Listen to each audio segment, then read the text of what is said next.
કચ્છ જિલ્લાના સામખિયાળી ખાતે વસતા અને મૂળ રાજસ્થાનના જોધપુરના વતની મહિપાલ સતીશ થાપડિયાએ ગૌસેવાને પર્યાવરણ સુરક્ષાને પ્રાધાન્ય આપીને એક પ્રેરણાદાયી પહેલ કરી છે। વ્યવસાય ટ્રાન્સપોર્ટ સાથે જોડાયેલા આ પરિવારે ગૌશાળાની ગીર ગાયોના ગોબરનો સદુપયોગ કરવાના ઉમદા હેતુથી આધુનિક મશીનરી દ્વારા ગોબરના લાકડા અને ઈંટોનું ઉત્પાદન શરૂ કર્યું છે।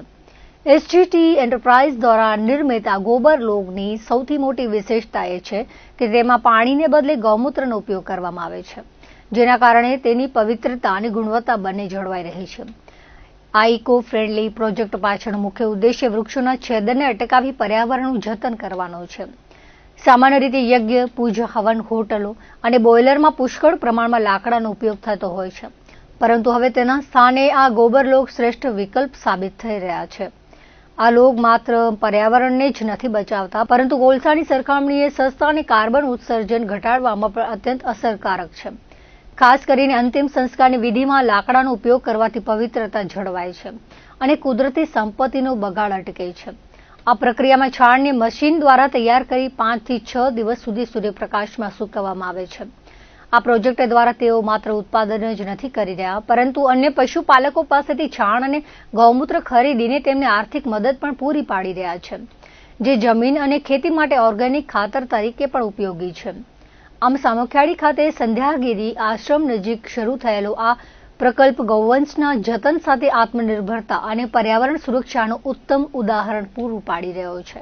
અમે આમ રાજસ્થાન જોધપુરથી છીએ ને ઘણા વર્ષોથી અમે 1998 થી મારા પપ્પા ને એ લોકો અમે પોરબંદર આવી ગયા હતા। પછી પોરબંદરથી અમે ટ્રાન્સપોર્ટનું ને બધું કામ ચાલુ કર્યું, તો અમે અહીંયા ક્રોસિંગ પર્પઝે ટાટા કેમિકલ્સના સોડાને અમે ક્રોસિંગ પર્પઝે અમે અહીંયા આ જગ્યા લીધી ને 1994-1995માં અમે લોકો આ જગ્યા લીધી હતી અહીંયા સામખિયાળી ખાતામાં આવેલી। અને ત્યારે તો ખાલી અમારા ગોડાઉન આ જ બધું હતું। પછી ધીરે ધીરે અમે ગાયોનું ને ચાલુ કર્યું, તો અત્યારે મારી આગળ ટોટલ 10 ગીર ગાયો છે। અને મેં કીધું આ ગોબર ને આ બધું ખરાબ થાય છે, તો એના માટે આપણે શું કરાય? તો મને એક દી આમ જ બેઠા થોડુંક આવ્યું કે ના આપણે ગોબરનું કંઈ કરે, એટલે મેં જોઈ ને મારું મગજ લગાડી ને યુટ્યુબ ને ઉપર ને આના ઉપર મેં થોડુંક જોયું કે ભાઈ ગોબરથી શું કામ થઈ શકે। તો મેં અત્યારે ગોબરથી રોલ અને ઈંટો જે હવનમાં કામમાં આવે, બોઇલરમાં કામમાં આવે, ઘર ગૃહસ્થી માટે કામમાં આવે, જે બાયો થાપતી હતી પહેલાં એ ના થાય ને ટાઈમ વેસ્ટ ના થાય એના માટે મેં આ મશીન મૂક્યું ને આ સુકાઈ જાય તો આપણા ખેતરમાં પણ કામમાં આવે આ વસ્તુ। તો એ પ્રમાણે અત્યારે મેં આ થોડુંક નાના સ્મોલ સ્કેલથી નાના પ્રમાણે મેં આ ચાલુ કર્યું છે। તો ગાયો છે, ગોબર છે, અને આની અંદર મેઇન વસ્તુ હું પાણીની જગ્યાએ ગૌમૂત્ર યુઝ કરું છું, કેમ કે ગૌમૂત્રથી કોઈ આ પૈડા પણ રહે તો એની અંદર કીટાણુ કે કોઈ વસ્તુ જનાવર ના લાગે નાના મોટા। અને હવનમાં પણ કામમાં, હવનમાં ગોબર અને ગૌમૂત્ર સૌથી પવિત્ર છે।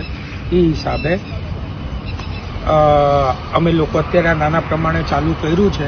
આ મેં રોલ બનાવીને રાખ્યા છે સૂકવા માટે, અને 5 થી 6 દિવસ સૂકવવામાં અમને થાય છે તાપ પ્રમાણે, એ હિસાબે મેં આ રાખ્યું છે।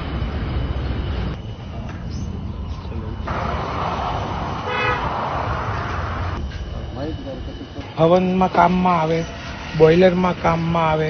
અત્યારે આપણે ગેસ મોંઘી થઈ ગઈ છે, ઈરાનમાં લડાઈ ઝઘડા ચાલે છે, તો એ પ્રમાણે લાકડાઓ મોંઘા થઈ ગયા છે। આપણે લાકડાઓ કાપીએ, આપણી પ્રકૃતિને નુકસાન કરીએ છીએ, એ પ્રમાણે નુકસાન ના થાય એ હિસાબે પણ આ વસ્તુ હોટલોમાં પણ કામમાં આવે છે, અંતિમ સંસ્કારમાં પણ કામમાં આવે છે।